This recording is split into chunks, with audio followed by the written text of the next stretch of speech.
ये हफ्ता बड़ा ही उथल पुथल वाला रहा शेयर बाजार के लिए। और पूरे हफ्ते को अगर देखें तो जाते जाते जिस तरह की बल्लेबाजी ट्रम्प साहब ने की, तो मुझे लगता है ऐसा होता है ना man of the match cricket में, तो man of the week Trump sahab ही नजर आए। हालांकि जो नतीजा निकला वो विलन ऑफ द वीक कहना ज़्यादा सही होगा। दरअसल जब से वो आए हैं ना, एक ही रट लगाए हुए हैं कि हमने दुनिया को तो बहुत दे दिया जी, लेकिन दुनिया ने हमें यानी अमेरिका को लूट लिया, और इतना लूट लिया कि अमेरिका बीमार पड़ गया है। अब इस बार टैरिफ ऑपरेशन के जरिए इस बीमार पड़ चुके अमेरिका को हेल्दी बनाने चले हैं। अब अमेरिका कितना हेल्दी बनेगा वो तो समय बताएगा, लेकिन इस चक्कर में दुनिया भर के शेयर बाजार बीमार पड़ गए, कोहराम मच गया। सिर्फ आज के आज भारत के शेयर बाजार में करीब 10.5 लाख करोड़ रुपए से ज़्यादा सुहा हो गया। ऐसा नहीं कि ट्रम्प साहब बचे रह गए, उनके दोस्त की कंपनी के शेयर भी काफ़ी डूबे। और अमेरिकी बाजार की बात करें तो सिर्फ एक दिन में 25 लाख करोड़ रुपए से ज़्यादा डूब गए, और ये सिलसिला जारी है। वहाँ भी इंडस्ट्री में भी कोहराम मचा हुआ है, और कई लोग तो ऐसा कह रहे हैं कि ट्रम्प साहब का ये टंटा जो है ना बहुत दिन तक चलने वाला है नहीं। अब देखिए ना, चीन ने भी अमेरिकी प्रोडक्ट पर ड्यूटी लगाने का ऐलान कर दिया है। ऐसा लगता है कि ये बस जल्द खत्म होने वाला नहीं है, ये लंबा चलेगा मामला। लेकिन सवाल तो यही है कि ऐसे में हम क्या करें। शेयर बाजार में जिन लोगों ने पैसा लगा रखा वो क्या करें, जो पैसा लगाने के इंतजार में बैठे थे वो क्या करें। जिस Q4 अर्निंग के इंतजार में हम लोग बैठे हैं, वो अगर अच्छा आ भी जाता है तो क्या वो शेयर बाजार को कुछ राहत दे पाएगा। RBI की मॉनेटरी पॉलिसी आने वाली है, वो कितना सहारा दे पाएगा। ये कई सारे सवाल अब लोगों के मन में उठ रहे हैं। तो आज जो आवाज़ अड्डा है ना, वो इसी सारे सवालों का जवाब ढूंढने की कोशिश करेंगे। नमस्कार, मैं हूँ लक्ष्मण राय, और इस चर्चा में हमारे साथ विशेष मेहमान जोड़ रहे हैं। साइट्रस एडवाइजर्स के फाउंडर संजय सिन्हा जी हैं, एनसेड कैपिटल के मैनेजिंग पार्टनर अनुराग सिंह साहब हैं, मोज़ैक एसेट मैनेजमेंट के founder and CEO Manish Dange ji हैं, और मार्केट एक्सपर्ट सुदीप बंदोपाध्याय जी हैं। और साथ में हमारे से जुड़ेंगे हमारे मैनेजिंग एडिटर अनु सिंघल साहब। तो आप सभी मेहमानों का बहुत बहुत स्वागत हमारे शो में। शुरुआत में संजय सिन्हा साहब आपसे मैं करना चाहूँगा कि आपका तो काफ़ी लंबा अनुभव रहा है इस पूरे शेयर बाज़ार को लेकर के। आंकड़ों के हिसाब से शेयर बाजार में इस तरह के उथल पुथल पहले भी आते रहे हैं, कोविड के टाइम में आया है, इससे पहले भी आपने देखा होगा। मैं उससे पहले नहीं देखा था, क्योंकि उस टाइम मैं शेयर बाजार या फिर उतना समझदार नहीं हुआ था, लेकिन आपने देखा होगा, मैं मान के चल रहा हूँ। लेकिन इस तरह के फैक्टर की वजह से अनिश्चितता का माहौल आपको लगता है कि पहले कभी रहा हो कि ये बिल्कुल एक अलग स्थिति है? तो ऐसा है लक्ष्मण जी कि समय समय पे बाजार में गिरावट आई है, और गिरावट के कारण अलग अलग रहे। जैसे अगर आप ये तो इस सेंचुरी की शुरुआत जब हुई तो उस समय डॉट कॉम के स्टॉक्स बहुत ज्यादा चल रहे थे, उनके वैल्यूएशन बहुत ज्यादा बढ़े हुए थे, और जब उनमें क्रैश आया तो एक बहुत ही बड़ा इम्पैक्ट रहा भारतीय बाजारों में, ग्लोबल मार्केट में भी। उसके बाद अगर आप देखें तो जो नेक्स्ट बड़ा भूचाल आया भारतीय बाजारों में और साथ ही साथ ग्लोबल मार्केट्स में, वो रहा ग्लोबल फाइनेंशियल क्राइसिस, जो कि हमने 2008 के साल में देखा। और अब इस साल भी हम देख रहे हैं कि बाजार में गिरावट है। तो अगर आप देखें तो जो पिछली दो बड़े बड़े गिरावट हुए 2001 के और 2008, उसमें ग्लोबल मार्केट्स और इंडियन मार्केट दोनों का गिरना साथ ही साथ। आज हम जिस कगार पे खड़े हैं वहां पर संजय सर, बीच में आपको रोकूंगा मैं। ये कुछ नेटवर्क का इशू है शायद, और इस वजह से आपकी आवाज़ बहुत ब्रेक होकर के आ रही है। सुनने में थोड़ी दिक्कत होगी दर्शकों को, तो मैं अपने टेक्निकल टीम से, स्टूडियो डायरेक्टर से कहूँगा कि इसको ठीक करें। इस बीच में सुदीप बंदोपाध्याय जी के पास जाना चाहूँगा। सुदीप जी, जो माहौल बना हुआ है उस माहौल में ये अनिश्चितता लंबा खींचेगा, क्या माना जाए? देखिए, आज जो स्थिति है कुछ भी बताना बहुत मुश्किल है लक्ष्मण जी। जैसे हम लोग देख रहे हैं, ट्रम्प साहब आने के बाद से इतना रैपिडली सब कुछ चेंज हो रहा है, और सुबह कुछ ऐलान होता है, दोपहर को और कुछ हो जाता है, शाम को उसको विथड्रॉ किया जाता है। अभी इतना सारे कंट्रीज पे टैरिफ लगाए गए हैं। वो कल कुछ 27% उनका नोटिफिकेशन आया था, ट्रम्प साहब ने 26 बोला था इंडिया के ऊपर, आज वापस उसको 26 रीइंस्टेट किया गया है। कल फार्मा नहीं था, आज ट्रम्प साहब ने बताया कि फार्मा पे बहुत जल्द आने वाला है, और ऐसा टैरिफ आएगा जो कि हम सोच भी नहीं सकते हैं। उनका ऐलान ये है। तो इतना वोलेटाइल स्थिति है, तो कुछ भी कमेंट करना, कुछ भी प्रेडिक्ट करना बहुत मुश्किल है। सिर्फ मैं इतना कहूंगा कि इस वोलेटिलिटी के माहौल में थोड़ा सतर्क रहना सही होगा। दूसरी बात मैं यहाँ पे ये भी कहना चाहूँगा कि निवेशक को अपने जो भी उन्होंने निवेश किया है, उसपे अभी कायम रहना चाहिए, कुछ हड़बड़ा के कुछ स्टेप नहीं लेना चाहिए। नया निवेश के लिए अभी सोचना नहीं चाहिए, यही मैं कहूँगा। क्योंकि इतना वोलेटाइल स्थिति है, 1 हफ्ता जाने दीजिए, लेट थिंग्स सेटल डाउन, तभी इस पे सही मायने में टिप्पणी करना संभव होगा। आपने कभी इससे पहले इस तरह के हालात देखे थे? मतलब नंबर टर्म्स में नहीं कह रहा हूँ कि बाजार इतना गिर गया, इतने पॉइंट गिर गया, वो वाली स्थिति नहीं। मतलब इस तरह के अनिश्चितता का माहौल, वो भी अमेरिका जैसे देशों की तरफ से शायद पहली बार ऐसा हो रहा है कि नहीं, ऐसा कभी हुआ है? नहीं जी, ऐसे मेरे जानकारी में तो नहीं हुआ है। मैं तो 30 साल से मार्केट देख रहा हूँ। ऐसा स्थिति नहीं हुआ है। कभी वार हुआ है, कभी कोविड आया है, कभी कभी आपका फाइनेंशियल क्राइसिस आया है, पर इतना मतलब फ्यूजिंग एटमॉस्फेयर नहीं था। और ये भी कहा जा रहा है ये कि नेगोशिएशन टैक्टिक्स है, ये सब विथड्रॉ किया जाएगा। उस पे कितना भरोसा करना है, कितना नहीं करना है, ये तो बताना असंभव है। अनुराग जी पैनल में है, वहीं पे बैठे हुए हैं, शायद मैं अनुराग जी को मैं जानबूझ के उनके पास नहीं गया, उनके पास लास्ट में जाऊंगा, हाँ क्योंकि जी। वो जहाँ बैठे हैं ना, जहाँ बैठे हैं वहीं पे सारे विलेन की जड़ वहाँ मानी जा रही है। उनके पास जी। लास्ट में जाऊंगा, क्योंकि इस बीच में हमारे मैनेजिंग एडिटर अनुज सिंघल साहब हैं, उनका भी लंबा अनुभव है। मैं उनसे पूछता हूँ, अनुज जी कैसे देख रहे हैं इस पूरे घटनाक्रम को? हम लोग मान के तो चल रहे थे कि ट्रंप टैरिफ लगाएंगे, 2 अप्रैल की तारीख भी आ गई थी, लगा था कि चलो ऐलान कर दिया कि टैरिफ लगाएंगे तो मार्केट उसको मान के चलेगा, ठीक है लगा दिया।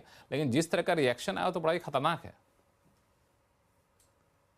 देखिए लक्ष्मण जी, बचपन में हमें कहते थे कि चलो बच्चे के हाथ में एक झुंझुना पकड़ा दिया, कोई दिक्कत नहीं है, बच्चा झुंझुना पकड़ाएगा, झुंझुना बजाएगा, थोड़ी देर चुप हो जाएगा, आपको कोई तकलीफ नहीं होगी। अब आप बच्चे को झुनझुने की जगह अगर कांच का ग्लास हाथ में दे देंगे उसके, और अगर वो बहुत सही उसके बाद एग्जाम्पल उसको दिया आपने। तोड़ेगा हाँ। तो नुकसान तो होगा। तो इस समय यही हुआ है कि एक आपने किसी को झुनझुने के बजाय कांच का ग्लास दे दिया है, उसने वो तोड़ दिया है। अब वो उस पर जो लोग वहां पर चल रहे थे उनको चोट लग रही है। देखिए, डोनाल्ड ट्रम्प साहब को खुद रियलाइज हो जाएगा 6 महीने के अंदर कि इसमें सबसे ज्यादा नुकसान उन्हीं का है। आप देखिए, सबसे ज्यादा वेल्थ किसी कम हुई है? उनके जो सबसे अच्छे दोस्त हैं एलन मस्क, सबसे ज्यादा उनका लॉस हुआ है। उसके अलावा आप देखिए एप्पल का मार्केट कैप देखिए, आप यूएस में देखिए किस तरीके की का हाहाकार मचा हुआ है।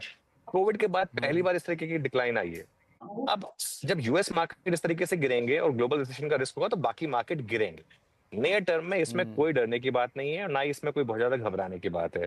मैं हमेशा मानता आया हूं कि ग्लोबल मार्केट का असर हमारे ऊपर कुछ टाइम तक रहता है और उसके बाद हमारी मार्केट चलती है अपने फंडामेंटल्स पर। हमारा एक अर्निंग सीजन खड़ा है, अगर ये अर्निंग सीजन बेकार रहा तो हमारी मार्केट गिरेंगी, चाहे ट्रम्प टैरिफ लगाए या ना लगाए। लेकिन अगर ये अर्निंग सीजन अच्छा रहा तो चाहे ट्रम्प टैरिफ लगाए या ना लगाए, हमारी मार्केट चलेगी। और 6 महीने के अंदर मेरा ये मानना है कि सारे टैरिफ रिवर्स होंगे, हो सकता है उससे पहले ही रिवर्स हो जाए। हालांकि इस अर्निंग सीजन पे मैं बातचीत आगे चल के करना चाह रहा था, लेकिन चूंकि आपने मुद्दा छेड़ दिया तो मैं एक सवाल आपसे पूछ ही लेता हूं, फिर बाकी मेहमानों के पास जाऊंगा। जो अर्निंग सीजन की बात कर रहे हैं ना, पहले भी लोग कहा करते थे Q3 आएगा तो देखा जाएगा, मार्केट को सपोर्ट मिलेगा, Q3 अच्छा नहीं आया, अब Q4 की बात की जा रही है। मेरा सवाल ये कि अगर Q4 अच्छा आ भी जाता है तो मार्केट उससे खुश हो जाएगा, इसकी गारंटी क्या है? क्योंकि Q4 में तो यूएस वाले फैक्टर को नहीं लिया गया होगा। नहीं, ये बात बिल्कुल सही है आपकी, और उसमें आईटी एक ऐसा सेक्टर है जिसमें मार्केट थोड़ा सा अर्निंग्स को, इस बार की अर्निंग्स को थोड़ा पिंच ऑफ सॉल्ट के साथ लेगा, क्योंकि ये वाला जो क्वार्टर रहा जनवरी टू मार्च वो पूरा का पूरा विदाउट टैरिफ वाला क्वार्टर था।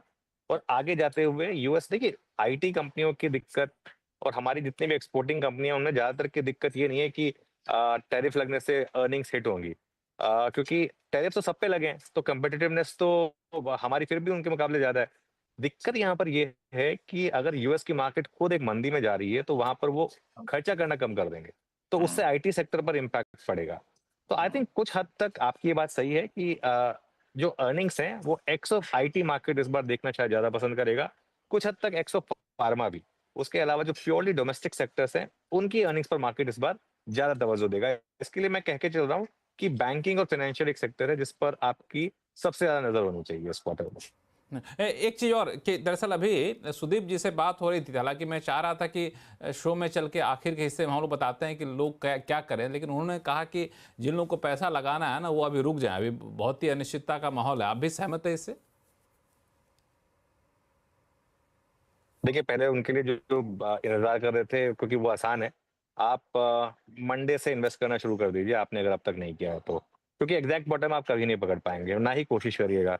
और एक बात मान के चलिएगा कि स्टॉक मार्केट का नियम है, आप जब खरीदेंगे वहाँ से आपका स्टॉक 10% गिरेगा और जहाँ बेचेंगे वहाँ से 10% चलेगा। शुरू के 10% और आखिरी के 10% आपको नहीं मिलेंगे, वो किसी और को मिलेंगे। तो उसको आप ये मान के चलिए कि वो तो होगा। तो ये तो बहुत आसान सवाल था और एसआईपी करते रहिए। जो ऑलरेडी इन्वेस्टेड हैं, मेरा मानना बहुत क्लियर है। सिर्फ ये इन्वेस्टेड हैं इसलिए इन्वेस्टेड नहीं रहना है, आपके पोर्टफोलियो को देखना है आपने। उन स्टॉक्स को जो पिछली रैली में नहीं चले थे, वो नहीं चलेंगे। आपको थोड़ा-सा रिलेटिव स्ट्रेंथ के साथ रहना है, आपको वहाँ रहना है जहाँ पर अर्निंग्स का आपको एक क्लियर कट टेलविंड मिल रही है और आपको वहाँ पर रहना है जहाँ स्टॉक्स में स्ट्रेंथ काफ़ी है। वहाँ पर रहेंगे तो बेटर है।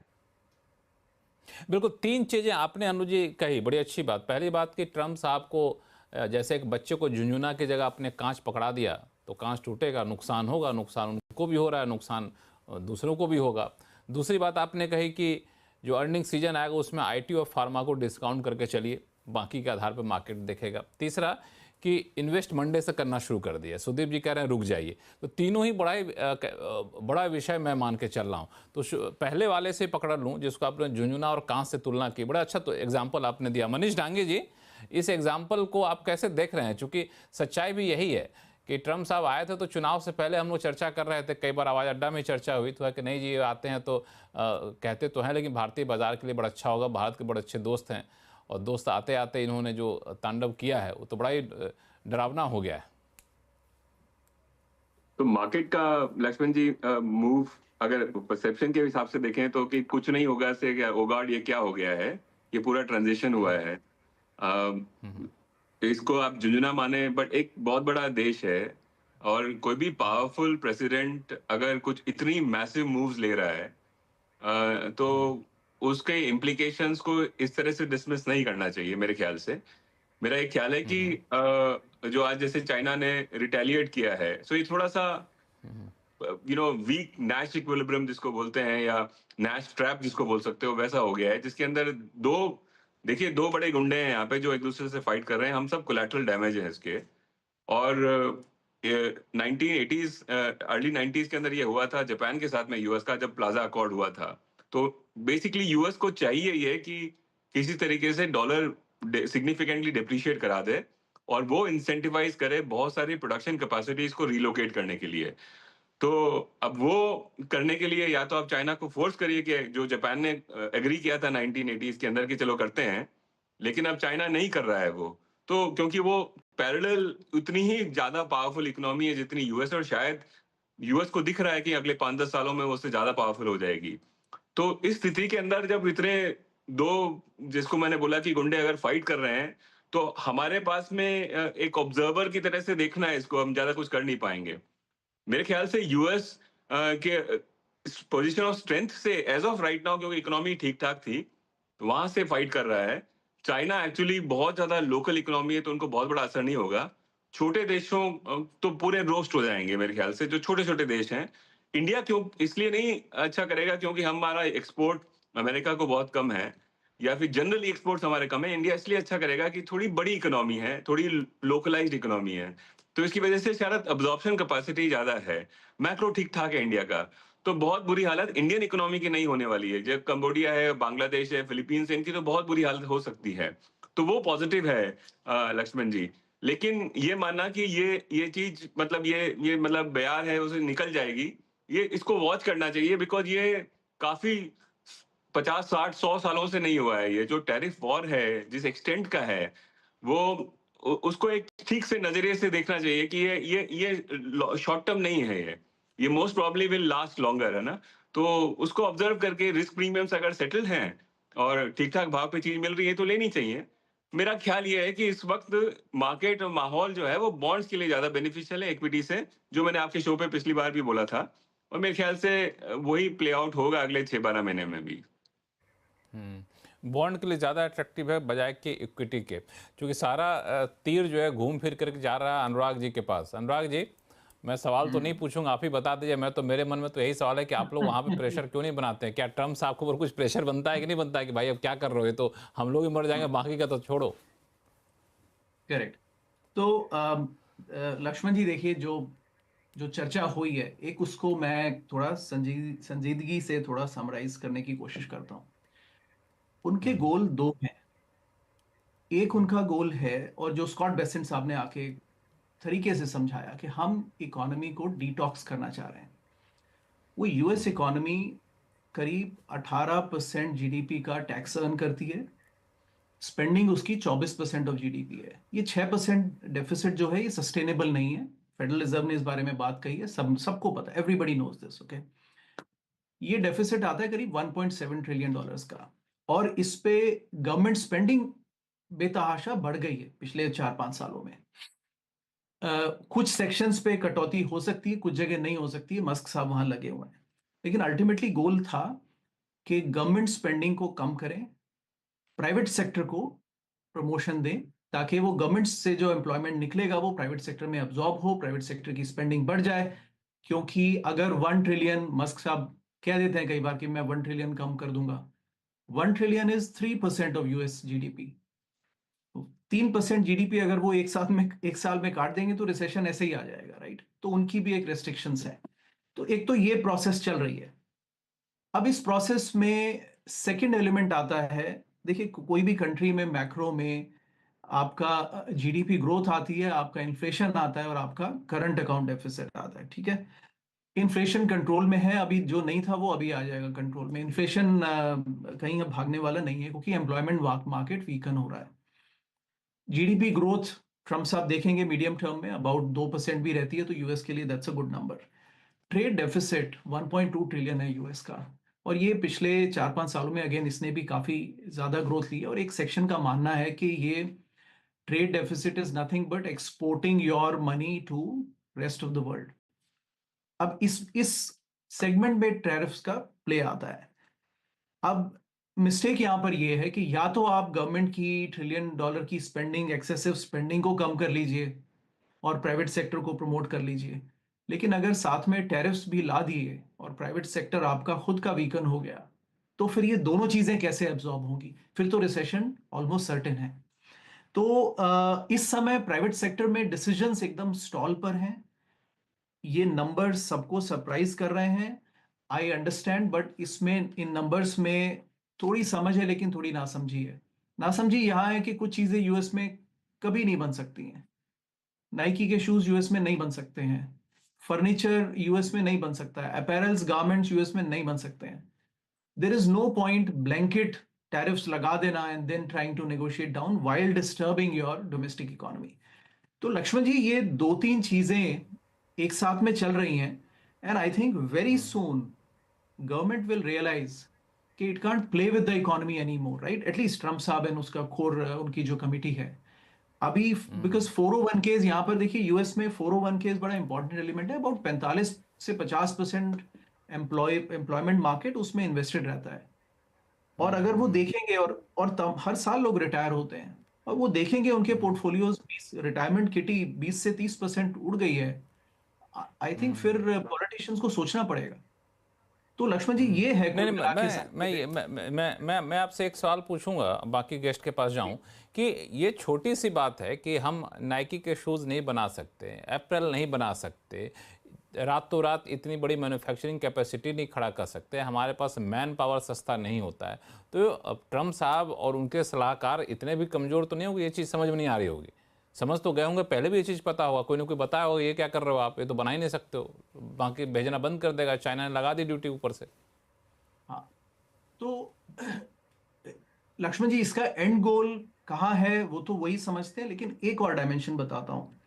देखिए, ये 10 ईयर यील्ड हमेशा से समस्या बना हुआ था, वो 4.8% तक भी गया था कि ये एक तो इस समय पिछले 4 साल से हम यूएस मार्केट्स में क्या बात कर रहे हैं एक मिनट ऐसा करता हूँ, अनुराग जी, एक मिनट बीच में रुकूंगा। हमारे मैनेजिंग एडिटर अनु सिंघल साहब, उनको मैं देख रहा हूँ कहीं ऐसी जगह जहाँ वो बाहर निकलना चाहते हैं, शायद एयरपोर्ट वगैरह पे हैं। तो अनु जी, आप चाहें तो निकल जाइए शो से, आपको कहीं और जाना है, हम लोग बाकी अपनी चर्चा को आगे जारी रखेंगे। बहुत बहुत धन्यवाद हमारे साथ जुड़ने के लिए अनु जी। अनुराग जी, अपनी बात को कंप्लीट करिए। जी, तो इन्फ्लेशन की समस्या थी, ओके, पिछले 4-5 सालों से। अब हम इस समय ये कह सकते हैं कॉन्फिडेंटली कि इन्फ्लेशन इज मोर और लेस कंट्रोल्ड, ओके, बिकॉज और वो कंट्रोल में क्यों नहीं आ रहा था? बिकॉज गवर्नमेंट स्पेंडिंग बहुत ज्यादा थी, और अगर फिजिकल स्पेंडिंग हाई हो तो इन्फ्लेशन कंट्रोल करना ऐसे ही किसी भी सेंट्रल बैंक के लिए डिफिकल्ट होता है। तो अगर वो इन्फ्लेशन कंट्रोल कर पाते हैं और 10 ईयर यील्ड वापस नीचे स्टेबल लेवल पे आती है, तो इकोनॉमी को इससे बूस्ट मिलेगा, which means that the economic activity can start. अभी देखिए 3.9 पे आज सुबह 10 ईयर यील्ड आ गया है, राइट, और उसी से सब कुछ गवर्न होता है। तो ये एक अच्छा आउटकम है। अगर ये टैरिफ नेगोशिएशन से रिजॉल्व हो जाता है 1-2 महीने में कंट्री वाइज, और मेन लड़ाई जैसे कि मनीष जी ने कहा कि वो चाइना से ही है, विच इज करेक्ट, तो अल्टीमेटली आउटकम सबके लिए बेहतर होगा, बिकॉज 10 ईयर यील्ड लो हो जाएगी, फेडरल रिजर्व रेट घटा देगा, इन्फ्लेशन, एम्प्लॉयमेंट मार्केट थोड़ा वीकन हो जाएगा। आज नंबर्स आएंगे, वो भी देख लेंगे कैसे हैं, लेकिन inflation, low inflation, controlled employment market, good private economic activity, low rates and smaller government spending, ये बड़ा अच्छा कॉम्बिनेशन बनेगा, सब्जेक्ट टू कि ये अपना टैरिफ में क्विकली एंड गेम रियलाइज करें, बिकॉज मार्केट उनको सिग्नल दे रहा है कि you can't play with this very long. Market उनको ये सिग्नल दे रहा है। संजय सिन्हा साहब, आपकी आवाज़ बीच में अच्छी नहीं हो रही थी, आप अपनी बात पूरी नहीं कर पाए थे, लेकिन मामला आगे बढ़ गया है। तो अब चूंकि मार्केट उनको इंडिकेशन दे रहा है, जैसा कि बता रहे हैं अनुराग जी, तो इस इंडिकेशन के आधार पर ट्रम्प साहब की रणनीति बड़ी जल्दी बदलेगी, इसकी संभावना है क्या? आप क्या मानते हैं? तो लक्ष्मण जी, मेरे ख्याल से नजरें कहीं पर है और निशाना कहीं और है। जो अनाउंसमेंट किया गया है टैरिफ के द्वारा, उसने नो डाउट ग्लोबल मार्केट्स पर भूचाल पैदा किया है। लेकिन अनुराग एक बात की चर्चा कर रहे थे जो कि सिग्निफिकेंट है, कि ये पूरे टैरिफ के संदर्भ में जिसमें सबसे ज्यादा गिरावट हुई है वो यूएस में ट्रेजरी यील्ड्स की हुई है। और ये जग विदित है कि यूएस को बहुत बड़ी मात्रा में डेफिसिट फाइनेंसिंग करनी पड़ती है। तो ये जो यील्ड्स गिरेंगे, उसका भी एक कोलैटरल फायदा जो है वो यूएस को हो रहा है। दूसरा, जिस तरह की ये डॉलर की वैल्यू में गिरावट हुई है, उसके कारण यूएस की competitiveness in the world economy improve हो गई है ऑटोमेटिकली। तो मेरा कहने का मतलब ये है कि बिना फेडरल रिजर्व के किसी डिसीजन के द्वारा यील्ड में इतनी बड़ी गिरावट, बिना किसी डिवैल्यूएशन के डॉलर में गिरावट, तो ये दोनों तो ऑलरेडी हो गए एक्शंस, जिसका कि रूट कॉज दिया जा रहा है टैरिफ को। तो वही मैं कह रहा हूं कि शायद नजरें कहीं और है और निशाना कहीं और लगाया जा रहा है। देखिए टैरिफ, ये बड़ा नया पर्सपेक्टिव आपने दिया। हाँ, क्योंकि उन्होंने देखिए एक झटके में पूरे टैरिफ को अनाउंस कर दिया, और अब उनके लिए तो प्लेटफॉर्म खड़ा हो गया है। वो चाहेंगे तो बायलैटरल नेगोशिएशन से टैरिफ नेगोशिएट करके, हो सकता है जैसा अनुज कह के गए, हो सकता है 6 महीने में हम वापस वहीं चले आएंगे जहां पर हम अभी थे। तो जो उन्होंने निशाना लगाया है वो कहीं और है। अदरवाइज अगर आप फेस वैल्यू पर देखें तो जो अनाउंसमेंट हुआ है टैरिफ का, ये क्लासिक केस है जिसको अपने कहते हैं हिंदी में ना, अपने पैर पे कुल्हाड़ी मारना। ये इतनी सिंपलिस्टिक और फुलिश डिसीजन, मेरे ख्याल से इतने मरे हुए बिजनेसमैन, मैं उनको पॉलिटिशियन बाद में मानता हूं, मैं उनको बिजनेसमैन पहले मानता हूं, ये इतना पुलिस डिसीजन वो नहीं लेंगे। नहीं, लेकिन जो आपने कहा कि निशाना कहीं और था, तो दूसरा निशाना जिसका खुलासा नहीं कर रहे हैं, जो इनडायरेक्ट निशाना है, उसमें तो कामयाब हो गए कम से कम। बिल्कुल बिल्कुल, और होते जा रहे हैं और भी। अनुराग ने कहा ना, होते जा रहे हैं। 4.8 से घट के 3.9% हो गया है ट्रेजरी का यील्ड। हाँ, अच्छा, ये जो है मनीष डांगे जी, एफआईज क्या करेंगे ऐसे में? एफआईज तो बड़े तेजी से निकल के गए थे बाहर, अब मार्केट का वैल्यूएशन देख लें, यूएस की हालत देख रहे हैं, तो एफआईज को करना क्या चाहिए, कर क्या रहे हैं? आपको कोई हिंट्स मिल रहा है मनीष जी? नहीं, मेरे पास ऐसा हिंट किसी के पास हिंट नहीं है। एफआई एज अ ब्लॉक कुछ होता नहीं है, हर बंदा अपना इंडिपेंडेंट डिसीजन लेता है।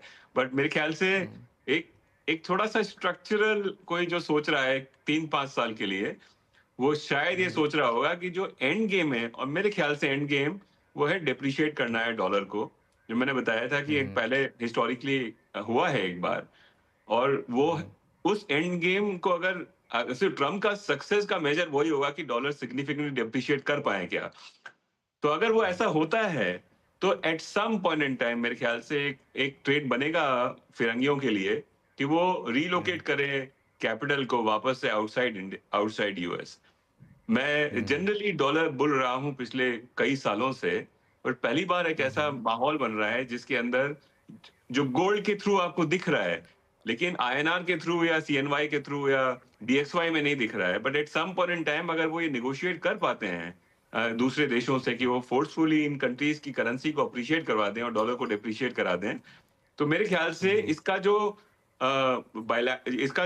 साइड एक्ट है वो फॉरेनर्स का ये रहेगा कि शायद चलो एक बार यहां से रीलोकेट करते हैं। अब मेरे को नहीं लगता है कि यूएस इन्वेस्टर्स रीलोकेट कर पाएगा, बट दुनिया भर का इतना अनाप शनाप पैसा जो यूएस मार्केट्स में लगा हुआ है, वहां पे रिफ्लेक्स थोड़ा सा उल्टा हो जाएगा कि नहीं चलो वहां नहीं जाते हैं, क्योंकि जब आपका देश का जो सुप्रीम लीडर है वो खुद चाह रहा है और पूरा अपैरेटस और ब्यूरोक्रेसी ये चाह रही है कि उनकी करेंसी वीक हो, तो उस देश के अंदर आप वहां की रिस्क को क्यों चलाएंगे? तो मेरे ख्याल से एक ये केस बन सकता है, बट वो सेकंड ऑर्डर थर्ड ऑर्डर है।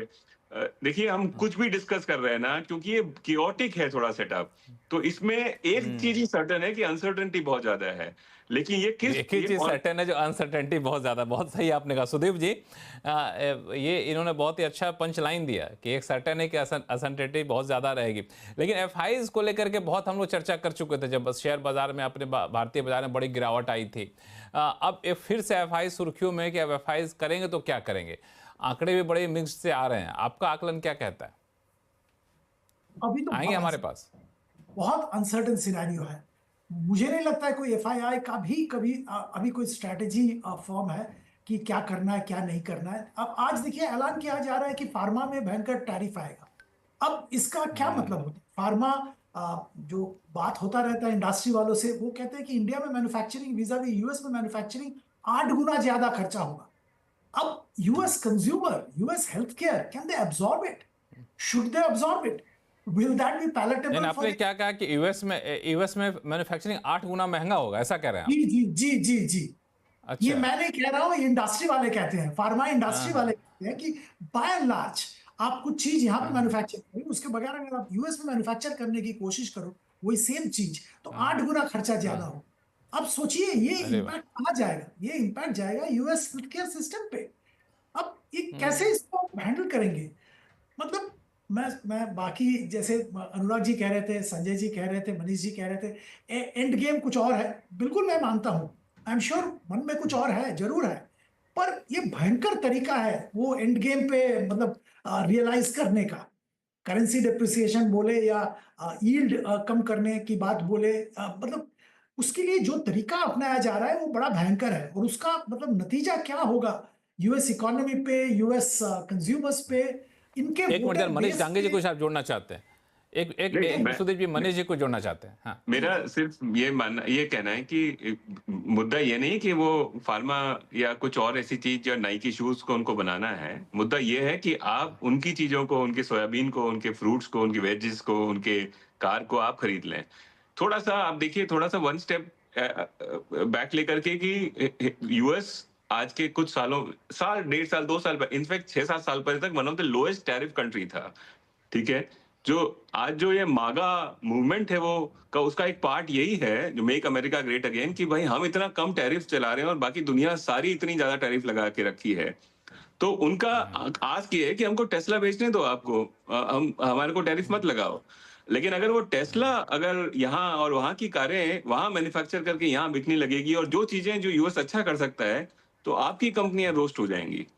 तो इसलिए इम्पैक्ट जो है वो उस तरीके से आएगा। भाई उनका सिंपल सा आस्क है कि हम भी जीरो करते हैं, तुम भी जीरो करो। तो उसमें चाइना को फायदा हो जाएगा शायद से। मुझे नहीं लगता चाइना को उसमें नुकसान होगा, लेकिन मेरे को लगता है कि नुकसान। सुदीप जी कुछ ऐड करना चाहते हैं? सॉरी मनीष जी, मैं सिर्फ यही जोड़ना चाहूंगा कि आपको एक तीर से निशाना लगाना चाहिए। आप सही कह रहे हैं, टेस्ला वाला पॉइंट, इलेक्ट्रिक व्हीकल वाला point, but instead of that ये तो पूरा स्लेज हैमर यूज किया जाए और इसका मतलब बहुत सारा एडजेसेंट कैजुअलिटीज होगा। जो कोलैटरल डैमेज जो होगा ना, वो भयंकर कोलैटरल डैमेज होगा। ये शायद अनुराग जी ज्यादा समझा पाएंगे, पर मुझे जो बाहर समझता है ये तो भयंकर कोलैटरल डैमेज होगा और हो रहा है। पता नहीं ये कहाँ खत्म होगा। तो आपका क्वेश्चन लक्ष्मण जी की FIIs क्या करेंगे, मेरे जितने लिमिटेड दोस्तों से बात होता है जो FIIs में बैठे हैं, के लिए भी हम जैसे रिएक्ट कर रहे हैं उनके लिए भी यही है, ये कंप्लीटली एक अननोन टेरिटरी में घुस गए हैं।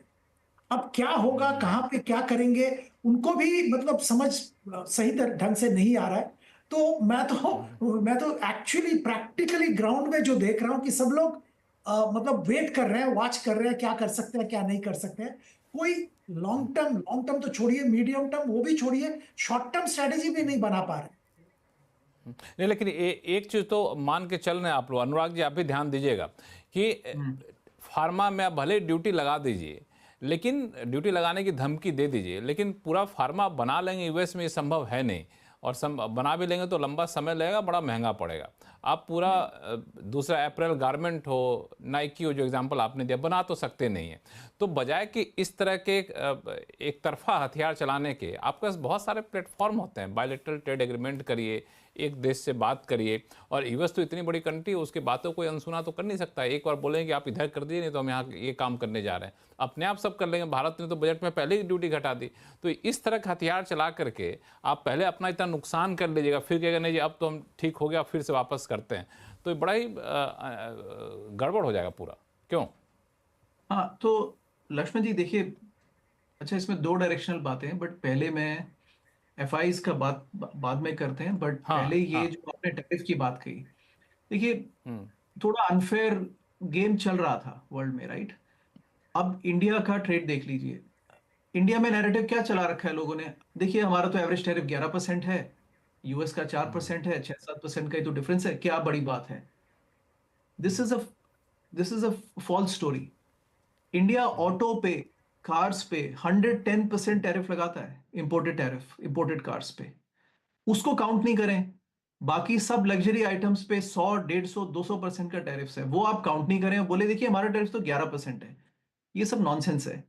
Reality is free trade both sided होता है, and that's where I think अब कॉन्वर्सेशन जब होगा तो वो कहेंगे कि ये 40 बिलियन का गुड्स डेफिसिट है, ठीक है छोटा है, लेकिन द पॉइंट इज 90 बिलियन के ट्रेड में, गुड्स में 40 बिलियन का डेफिसिट है इंडिया का, तो कुछ तो इंडिया रोक रहा है ना आने से।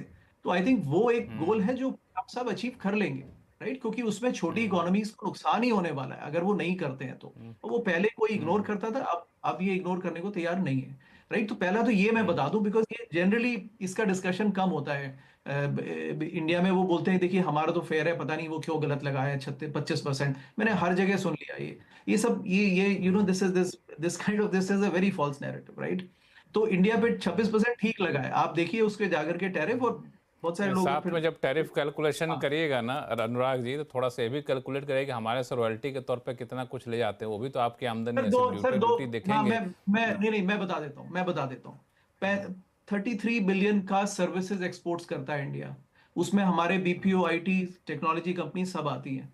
यूएस करता है 24 बिलियन का सर्विसेज एक्सपोर्ट्स इंडिया को।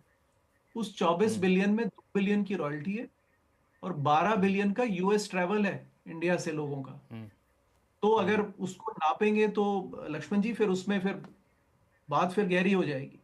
आई एम टेलिंग यू, बात कर। ठीक है, चलिए इसमें हम लोग हाँ नहीं तो जाएंगे, क्योंकि हम लोग फिर मतलब मुद्दे से भटक तो जाएंगे। अब मुद्दा मैं ये है सिर्फ वही मेन कह कि रहा हूँ। FIs क्या करेगा। मैं सिर्फ मुद्दा इतना रख रहा हूँ कि वो फॉल्स नैरेटिव चलाने की जरूरत नहीं है कि 26% उन्होंने बेमतलब में लगा दिया। India is notoriously high tariff country, सबको पता है, किसको नहीं पता, ये एवरीबडी नोज दिस, राइट? तो वो बैलेंस करना पड़ेगा, थोड़ा गिव अवे है वो देना पड़ेगा, right? That's why it's, Manish ji ने कहा कि ये इमर्जिंग कंट्रीज के लिए नुकसान है इसमें। FIs का सिंपल देखिए इक्वेशन नहीं पता, लेकिन FIs के लिए बड़ा मेजर डिसीजन पॉइंट है, जैसा जो मनीष जी ने कहा कि US डॉलर वीकन होता है, स्ट्रेंथन होता है।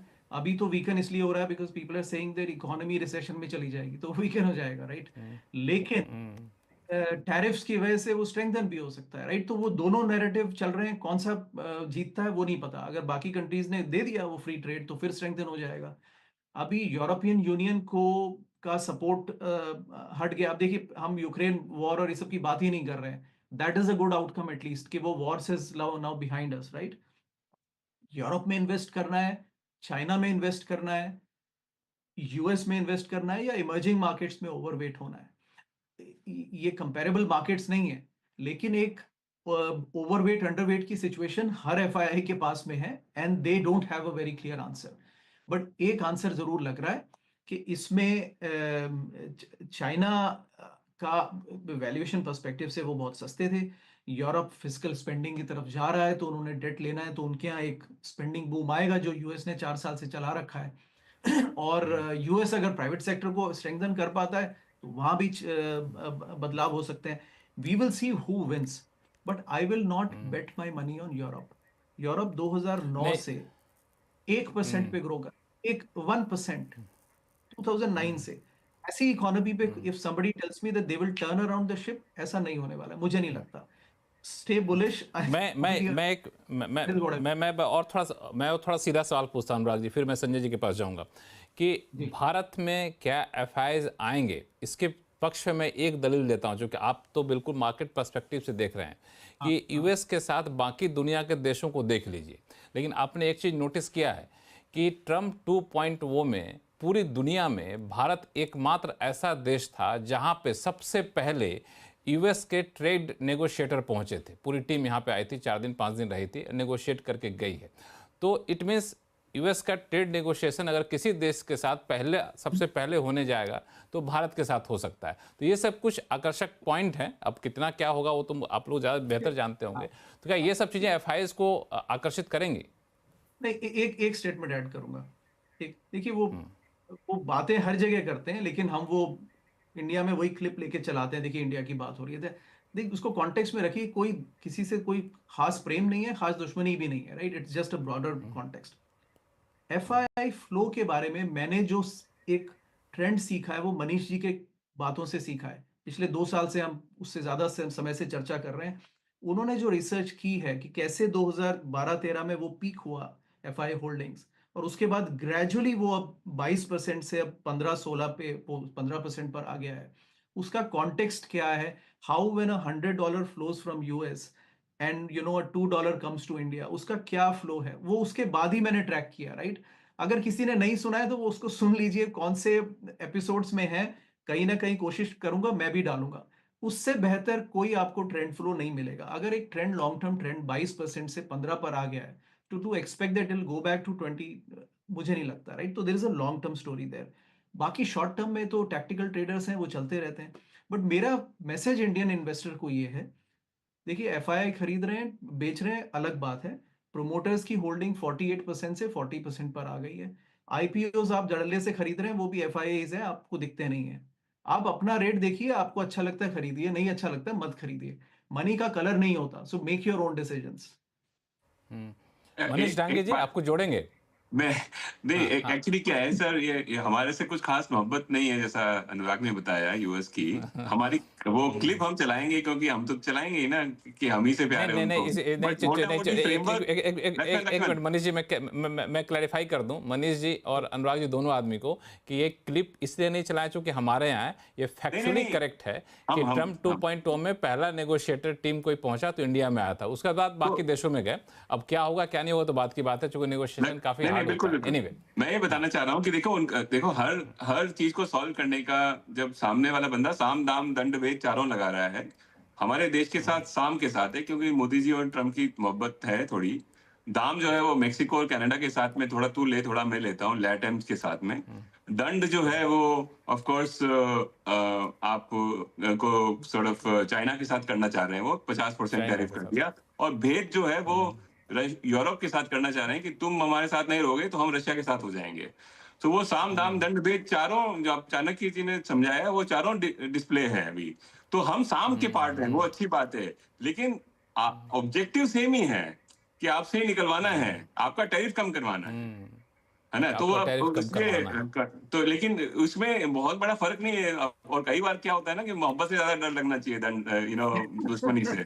बिल्कुल बिल्कुल आपने सही कहा कि मोहब्बत से ज़्यादा डर लगना चाहिए, थप्पड़ से नहीं लगना चाहिए। आपने सही कहा। संजय सिन्हा साहब, ये इस डिस्कशन में आप क्या पॉइंट जोड़ेंगे? चूंकि इसमें एक सवाल मेरे पास उठा, जो उन्होंने कहा कि दंड जो है चाइना के साथ दंड वाली नीति अपना रहे हैं। चाइना ने तो उलट के कह दिया कि हम भी ड्यूटी लगाएंगे 10 तारीख से जी। इसका अब चाइना ने कह दिया तो कई देश और भी सोच रहे होंगे कि अच्छा चाइना कर ही रहा है, चलो मैं भी साथ हो लेता हूँ। तो ये तो नया tariff war, trade war type से छिड़ जाएगा। इससे तो बाजार कहाँ देखिए, जाएगा? तो चूंकि एफआईआई फ्लोज के बारे में चर्चा हो रही थी, तो मैं एक पॉइंट इस कॉन्टेक्स्ट में रखना चाहूंगा कि देखिए, भारत में जो एफआईआई का फ्लोज आता था वो भारत स्पेसिफिक कम आता था, इमर्जिंग मार्केट में भारत का एक हिस्सा होता था, वो आता था। ये जो टैरिफ इम्पोज किया गया है उसमें हमारे साथ बाकी जो इमर्जिंग इकोनॉमीज हैं उन पर आघात ज्यादा है, हम पर आघात कम है। हम एक डोमेस्टिक ओरिएंटेड इकोनॉमी है और हम जो पिछले कैलेंडर ईयर 2024 में जो सेटबैक्स थे, जैसे सरकार की इलेक्शन के कारण बैकफुट पे चले जाना, उसके बाद बहुत सीवियर समर, उसके बाद बहुत ही सीवियर मॉनसून, उसके बाद ऐसा उम्मीद किया जा रहा है कि कैलेंडर ईयर 2025 में हमारी स्पेंडिंग कंजम्पशन पहले से ज्यादा बढ़ेगी। और चूंकि हम पे टैरिफ के कॉन्टेक्स्ट में भी हम बाकी इमर्जिंग देशों से बेटर हैं, तो मुझे लगता है कि देखिए, इमर्जिंग मार्केट्स का एलोकेशन तो बना रहेगा। डॉलर अगर डिप्रिशिएट कर रहा है तो वो भी एक इंसेंटिव होगा फ्लोज के लिए। तो मेरे ख्याल से भारत का केस ज्यादा स्ट्रांग बनता है फॉर अट्रैक्टिंग एफआईआई फ्लोज। दूसरी बात जो इसी कॉन्टेक्स्ट में रही कि एफआईआई की जो आउटफ्लोज रही है उसका अगर आप ट्रेजेक्टरी पिछले 3-4 महीनों में ट्रेस करें तो वो रुपी के डिप्रिसिएशन और एफआईआई के आउटफ्लोज का बिल्कुल समांतर सा रिश्ता रहा है। हमारे केस में क्या था प्रॉब्लम कि हमारी वैल्यूएशंस बहुत ज्यादा बढ़ गई थी, लेकिन जिस तरह की पिटाई अक्टूबर के बाद से बाजार की हुई है और खास करके जनवरी और फरवरी के महीने में हुई है, उसमें बहुत सारे सेक्टर्स की वैल्यूएशन जो है वो अब पहले से काफी रीजनेबल हो गई है। और अगर ग्रोथ का ट्रेजेक्टरी बढ़ जाता है इस आगे के 2-3 क्वार्टर में, तो ये वैल्यूएशंस और भी ज्यादा अट्रैक्टिव हो जाते हैं। तो मेरे ख्याल से भारत का एक इन्वेस्टमेंट केस बनता है। इसमें जो सबसे बड़ी फैक्टर है जिस पर आज बहुत कंक्लूसिव निर्णय हम नहीं ले पा रहे हैं, वो डोमेस्टिक फ्लोज का है। देखिए, इस आघात के बाद जो हमने देखा वो सिर्फ 1 महीने का डोमेस्टिक फ्लोज देखा है फरवरी के महीनों में, तो उसमें हमें कोई खास गिरावट नहीं दिखी। एसआईपी की फ्लोज अभी भी करीब करीब 25,900 करोड़ के आसपास है। डोमेस्टिक रिटेल फ्लोज अभी भी कुछ 29,500, करीब करीब 30,000 करोड़ की है, जो कि मेरे ख्याल से बहुत ही इंप्रेसिव फिगर है। क्योंकि अगर आप डोमेस्टिक फ्लोज को पिछले 2 साल के कॉन्टेक्स्ट में देखेंगे ना, तो ये डोमेस्टिक फ्लोज जो है वो पिछले साल मई जून के बाद बहुत तेजी से बढ़ी थी। उसके पहले जो नेट फ्लोज पर मंथ होता था वो 18,000 का होता था। तो भारत यहाँ पर सेंटिमेंट्स बहुत ज्यादा तब बिगड़ जाएंगे अगर इंडिसेस की गिरावट बहुत ज्यादा होगी, तो डोमेस्टिक फ्लोज का बना रहना एक इम्पोर्टेंट फैक्टर है। लास्ट पॉइंट जो मैं रखना चाहता हूं वो है कि ये टैरिफ इम्पोजिशन, इसको अगर हम सिर्फ एक मैथमेटिकल इक्वेशन की तरह देखें कि भाई हमारा एक्सपोर्ट आपके देश में जाता है तो आप उस पर 100% की टैरिफ लगाते हैं, और आपका इंपोर्ट हमारे यहाँ आता है तो हम उस पर कोई टैरिफ नहीं लगाते हैं। इसमें हमको देखना पड़ेगा कि ये टैरिफ इवॉल्व कैसे किया। हम चर्चा कर रहे थे ना कि नाइकी वियतनाम में बनता है, यूएस में तो बनता ही नहीं। तो यूएस में इतना जो इंपोर्ट्स आने लगा वो किस कारण से आया? इसलिए कि कुछ देशों में उन सब चीजों का प्रोडक्शन अमेरिका में प्रोड्यूस करने से ज्यादा कॉम्पिटिटिव था, और वो कॉन्टेक्स्ट आज भी चेंज नहीं कर रहा है। हमने फार्मा की चर्चा की, सुदीप जी ने बताया कि 8 गुना ज्यादा खर्च आता है फार्मा का प्रोडक्शन यूएस में। तो ये तो टैरिफ, अगर मान लीजिए आप टैरिफ में बदलाव कर भी देंगे तो ये जो डिफरेंशियल है वो तो नहीं ब्रिज हो सकता। तो मुझे नहीं लगता कि ये सिंपलिस्टिक टैरिफ को अगर आपने बदल दिया तो आपका प्रोडक्शन पूरा का पूरा शिफ्ट कर जाएगा अमेरिका में। नहीं, ऐसा नहीं हो सकता। और ना ही मैं समझता हूं कि अमेरिका चाहता भी है लो वैल्यू प्रोडक्शन को अपने टेरिटरी में लाने का।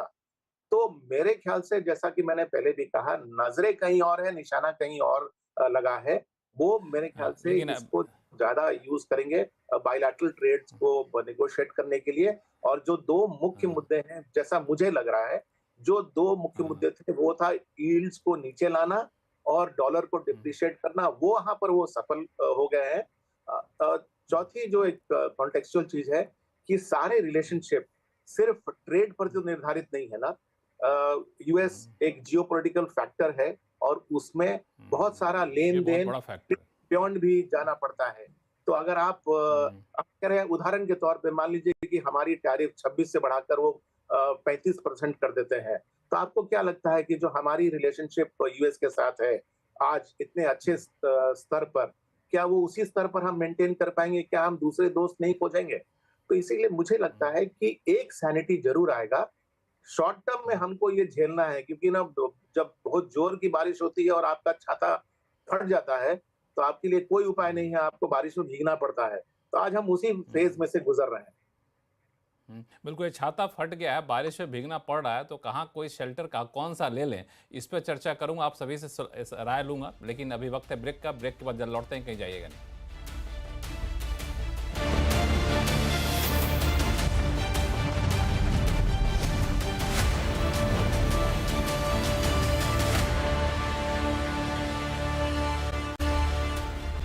ब्रेक के बाद फिर से आपका स्वागत है। हम लोग चर्चा करें कि ट्रंप टैरिफ की वजह से बाजार में जो कोहराम मचा है, आखिर वो कोहराम कब थमेगा। हमारे साथ विशेष मेहमान जुड़े हुए हैं और ब्रेक पे जाने से पहले हमने कहा था कि किस किस सेक्टर में जाना चाहिए, इस पे अब आगे बातचीत करेंगे। लेकिन उससे पहले एक बड़ा जो डेवलपमेंट हुआ है पिछले कुछ घंटों में, वो ये है कि क्रूड की कीमतें अचानक से बहुत ज़्यादा गिर गई हैं। 2021 के बाद पहली बार ये उस स्तर पर पहुंचा, 65 के आसपास चला गया है।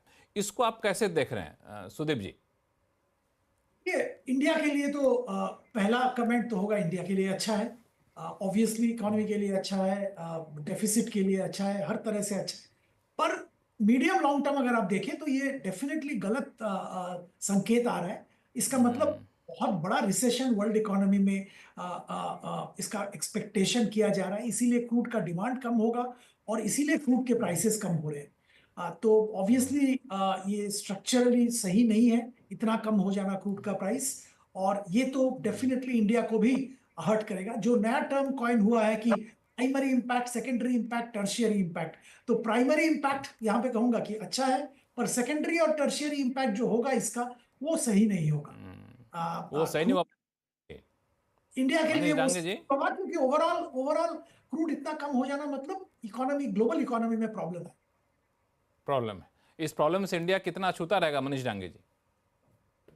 नहीं, आई एग्री जो बोल रहे हैं कि बेसिकली क्रूड का बेसिक फ्रेमवर्क ये है सर कि जब सप्लाई साइड की वजह से क्रूड गिरता है तो वो बहुत अच्छा होता है, और डिमांड कम होने की वजह से क्रूड गिरता है तो खराब होता है। तो पिछले कुछ सालों में जब जब गिरा है क्रूड, तब तक वो सप्लाई साइड की वजह से हुआ था, तो उसको हमने रिजॉइस किया था। ये काफी सालों बाद में एक डिमांड 2015 में हुआ था, ये काफी सालों बाद डिमांड लेड क्रूड कोलैप्स हो रहा है। कुछ कोलैप्स ज्यादा हुआ नहीं है, लेकिन $5-10 जो गिरा है, अगर ये सस्टेन करता है तो वो बेसिकली इंसिडेंट इंडिकेटर उसको बोला जा सकता है ग्रोथ का, खास करके वेस्टर्न नेशंस का, उसमें भी स्पेसिफिकली यूएस का। तो क्रूड ये बता रहा है आपको कि शायद गर्दिश में है तारे इन टर्म्स ऑफ ग्रोथ। तो वो ऑफ कोर्स जैसा बताया गया है कि वो क्योंकि हम $2-5 एक्स्ट्रा दे देंगे, लेकिन हमारी को एक्सटर्नल ग्रोथ की जरूरत ज्यादा है। और खास करके आप इक्विटी मार्केट के पॉइंट ऑफ व्यू से सोचेंगे तो एक्सपोर्ट ग्रोथ और BSE 500 का जो रेवेन्यू ग्रोथ है वो बहुत ज्यादा कोइंसाइड करता है एक दूसरे को। तो अगर यूएस इकोनॉमी स्लो होती है तो एक्सपोर्ट स्लो होता है, तो उसकी वजह से फिर टॉप 500 कंपनीज का जो एबिटा और रेवेन्यू है वो स्लो डाउन होगा, और वो हिंदुस्तान के इक्विटी मार्केट के लिए खराब है। इस फ्रेमवर्क से इसको देखना चाहिए। अनुराग सिंह जी, हिंदुस्तान की इक्विटी मार्केट के लिए खराब है, ऐसा मनीष डांगे जी का मानना है। आप कैसे देख रहे हैं कि इस तरह गिरावट को शेयर बाजार, खासतौर से भारत का शेयर बाजार कैसे लेगा, और यहाँ पे इन्वेस्टर? नहीं, देखिए, एक कॉन्सेप्ट बहुत ही इंपॉर्टेंट है। ट्रम्प साहब कुछ भी कर सकते हैं, लेकिन अगर यूएस इकोनॉमी स्लो हुई, that he can not sustain, right? फिर उनको सारे बेट्स ऑफ हैं, बिकॉज देन उनके 4 साल हैं, वो चाहते हैं यूएस इकोनॉमी स्लो होगी, यूएस इकोनॉमी स्लो हो रही है, स्लो होगी, इसमें तो कोई राय है नहीं। दुनिया भर के इकोनॉमिस्ट मान रहे हैं, ट्रम्प साहब के खुद के नहीं, अभी देखिए, आज भी एम्प्लॉयमेंट नंबर्स आएंगे, वो वही आएंगे ट्रेंड में जो पिछले। तो एक नॉइज है और एक फ्यूचर प्रेडिक्शन है, लेकिन एक आज की रियलिटी है। आज जॉब मार्केट स्ट्रांग है, कंज्यूमर स्ट्रांग है, तो आज मामला चल रहा है। आई अंडरस्टैंड, दैट्स व्हाई उनके पास थोड़ा सा प्ले है, लेकिन वो बहुत लिमिटेड विंडो है, जल्दी से अगर लिमिटेड सॉल्व विंडो नहीं है। किया, बिकॉज फिर 4 साल के बाद रिपब्लिकन गवर्नमेंट जाएगी तो फिर नहीं आएगी, बिकॉज फिर देन पीपल विल से कि ये they are too experimentative, right? That legacy he doesn't want to, so he वो इज तो कह रहे हैं वेरी, कि हम तीसरी बार का भी जुगाड़ कर रहे हैं। नहीं नहीं, देखिए वो मजाक की बातें हैं, देखिए वो ये डिपेंड्स ऑन आप कौन से मीडिया सुनते हैं आप। अब वो दूसरे लेफ्टिस्ट मीडिया सुनेंगे तो फिर वो करेंगे, देखिए वो, don't take him literally, but Indian हाँ। इकोनॉमी है, देखिए लार्जली डोमेस्टिक इकोनॉमी है, मुझे लगता है इंडिया के पास पूरी स्ट्रेंथ है। 20 इयर्स में एवरेज एज आपका 30 इयर्स है, उन सभी लोगों को अगले 20 साल में घर खरीदने हैं, मकान खरीदने हैं, बच्चों को पढ़ाना है, शादियां करनी है, क्या नहीं करना है, मतलब इतने बड़े डेमोग्राफिक डिविडेंड पर हम बैठे हुए हैं। ओनली क्वेश्चन इज कि उसको हम 5% पे ग्रो कराते हैं कि 10 पे ग्रो कराते हैं। सब 10 पे। कुछ इंडिया के हाथ में, everything is in Indian hands, right? तो तभी कई बार एक तरफ ऑप्टिमिज्म आता है, लेकिन एक तरफ थोड़ा सा एंगर भी आता है कि वाई आर वी जस्ट मतलब wasting this away, right? Because of our red tapism. कुछ हद तक ये टैरिफ रेड टेपिज्म इंडिया का एक्सपोज करेगा दैट देखिए कितना स्लो, अभी तक वो लाइसेंस राज माइंडसेट गया नहीं है कि इंपोर्टेड कार को मैं 100% टैरिफ लगाऊंगा, लगाइए। बहरहाल, तो Indian market I think is fine, but एक रिस्क ये है कि आपको डोमेस्टिक इकोनॉमी को अगर सपोर्ट करेंगे तो आपके बैंक्स चलेंगे। आईटी, देखिए इंडिया का एक जमाने में आईटी 40% प्रॉफिट्स तो एक्सपोर्ट से ही आता था, which is IT in pharma. आज वो नंबर थोड़ा आई थिंक 30% के आसपास होगा, वो यूएस पर डिपेंडेंट है। तो domestic economy contributes to 70% of market earnings. Market capitalization जो मर्जी हो, लेकिन अर्निंग्स तकरीबन ऐसा नहीं, इक्वेशन था, हो सकता है थोड़ा इधर उधर आज, बट तो ऐसे में I think local contribution has to go up. IT companies गिरेंगी नहीं, लेकिन they will be little more stable, but again US does well तो वो भी अच्छा करेगी। तो मुझे कोई इंडियन मार्केट में एज सच रिस्क नहीं लिखता। निफ्टी और निफ्टी टॉप 100 लेवल पे, उसके नीचे रिस्क है, वो करेक्शन इन्वेस्टर्स एक बार लेसन लर्न करेंगे, बिकॉज नई जनरेशन है, they will learn the lesson, देखिए ऐसे पैसा हवा में से नहीं बनता है, तो they will realize it, right? Ultimately that नहीं नहीं, एक समबडी एक एक एक चीज जो आपने कही, आपने एक बड़ी अच्छी बात कही आईटी को लेकर। आईटी को लेकर थोड़ा सा और डिटेल में बताइए, आईटी को लेकर क्या आप कहना चाह रहे हैं कि मतलब रिस्क नहीं है कि रिस्क है, या फिर अब स्टेबल हो गया? नहीं, अभी शॉर्ट टर्म में तो सब गाइडेंस ऐसी दे देंगे, फर्जी गाइडेंस देंगे अभी आकर के कि देखिए कुछ कह नहीं सकते, अनसर्टेन है, तो उस पर तो क्या मार्केट बढ़ेगा, राइट? और फिर ये आप टीसीएस, इन्फोसिस ग्रेट कंपनीज हैं, लेकिन आप उनको 40 का मल्टीपल भी नहीं दे सकते थे ना, तो वो भी एक करेक्शन ड्यू था, वो हो गया आई थिंक। अभी 15, 18, 16 के मल्टीपल ठीक है, अगर वहां पहुंचते हैं तो, अगर नहीं पहुंचते हैं तो 20 का भी ठीक है, इन इकोनॉमी जहां पर ऐसे ग्रोथ इंजन्स है नहीं, तो वो भी सेफ है, right? There like FMCG, right? Growth limited होगी, लेकिन इफ यूएस डज वेल, जो मैं उम्मीद करता हूं विद ट्रम्प गवर्नमेंट होगा, then they should also do well, right? तो अल्टीमेटली सारे सेक्टर्स मुझे पॉजिटिव दिखते हैं after this short term hiccup is going away, even for India. But the point is India का टाइम जो है वो बहुत क्रिटिकल है, राइट? आपने स्टेप सारे अभी लेने हैं for it to grow for next 20 years. बिल्कुल। संजय सिन्हा साहब, आईटी और जो कंजम्पशन ड्रिवन कंपनियां हैं उनको लेकर इन्होंने बात कही, आपका क्या मानना है कि इस माहौल में सबसे सही शेल्टर कहाँ है? आपने कहा था ब्रेक पे जाने से पहले छाता फट गया तो कहीं ना कहीं तो जाना तो पड़ेगा, भीग तो नहीं सकते बहुत देर तक, कहाँ जाए? तो लक्ष्मण जी, ऐसा है कि आज का जो कॉन्टेक्स्ट बना हुआ है उसमें अगर आप डोमेस्टिक ओरिएंटेड सेक्टर्स में रहेंगे तो आप ज्यादा सूखे रहेंगे, और अगर आप एक्सपोर्ट ओरिएंटेड सेक्टर में जा रहे हैं तो मतलब हो सकता है कि आप बारिश में छलांग लगाकर किसी और शेल्टर की तरफ जाने की तैयारी में हैं। हो सकता है कि आप भीगे ना भीगे, ये चांस की बात है। तो अगर आज डिसीजन लेना हो तो डोमेस्टिक ओरिएंटेड इकोनॉमीज सेक्टर्स में आपका निवेश ज्यादा, मेरे ख्याल से क्लैरिटी के साथ आप ले सकेंगे। आपका पसंदीदा सेक्टर? मेरे ख्याल से हम लोगों ने क्या किया था, हमने दिनों में जो टॉप 1100 मार्केट कैप की कंपनीज हैं उनकी 5 साल की प्राइस अर्निंग मल्टीपल्स को आज के प्राइस अर्निंग मल्टीपल से कंपेयर किया, और हमने पाया कि करीब करीब 500 कंपनीज ऐसे हैं जो कि अपने 5 साल के प्राइस अर्निंग मल्टीपल्स के नीचे ट्रेड कर रही हैं। तो ये तो बड़ा सिंपलिस्टिक हो गया। हाँ, क्योंकि इसमें आपको ये भी देखना पड़ेगा कि पिछले 5 साल में उनकी ग्रोथ कैसी थी और आगे की ग्रोथ कैसी रहेगी, वो भी हम एक्सरसाइज में हमने पहल की है। तो आज मुझे लगता है कि जो मेन कंसर्न भारत के बाजारों की थी कि वैल्यूएशन बहुत ज्यादा स्ट्रेच हो गए थे, यहाँ पर पॉकेट्स ऑफ वैल्यूएशन अब इमर्ज करना शुरू कर गई हैं और उनमें खास करके जो इंफ्रास्ट्रक्चर ओरिएंटेड कंपनीज हैं, ईपीसी की कंपनीज हैं, उनकी वैल्यूएशन अब मिड टीन्स में चली आई है और वो अपने करंट रेवेन्यू से 4 गुना ऑर्डर बुक पर बैठे हुए हैं। हमारे बजट में 11 लाख करोड़ का एलोकेशन किया गया है, तो ऑन एन एवरेज हर महीना करीब 1 लाख करोड़ की ऑर्डर्स फ्लो करेगी। तो मेरे ख्याल से ये एक सेफ पॉकेट है जहां पर आप जा सकते हैं। बजट में डिस्क्रिशनरी कंजम्पशन को बढ़ावा देने के लिए टैक्स की जो लिमिट है वो 12 लाख रुपए कर दी गई है। ये आईएमडी ने प्रेडिक्ट किया है कि इस बार की जो समर है वो और भी सीवियर होगी। देखते हैं कि इस तरह की अप्लायंसेस की सेलिंग कितनी अच्छी होती है। वो भी एक सेगमेंट है जहां पर आपको सेगमेंट रहेगा। क्योंकि बीच में आपको रोकूंगा, शो का समय थोड़ा सा खत्म हो रहा है, तो सुदीप जी संक्षिप्त में आपसे आपका पसंदीदा सेक्टर। मैं मानता हूं कि वोलेटिलिटी बहुत ज्यादा है और बाकी जो हमारे को पैनलिस्ट है उनका मानना यह है कि rationality will come back sooner than later. मैं शायद उसके साथ सहमत नहीं हूं। शायद things can remain irrational for a longer period than what we are expecting.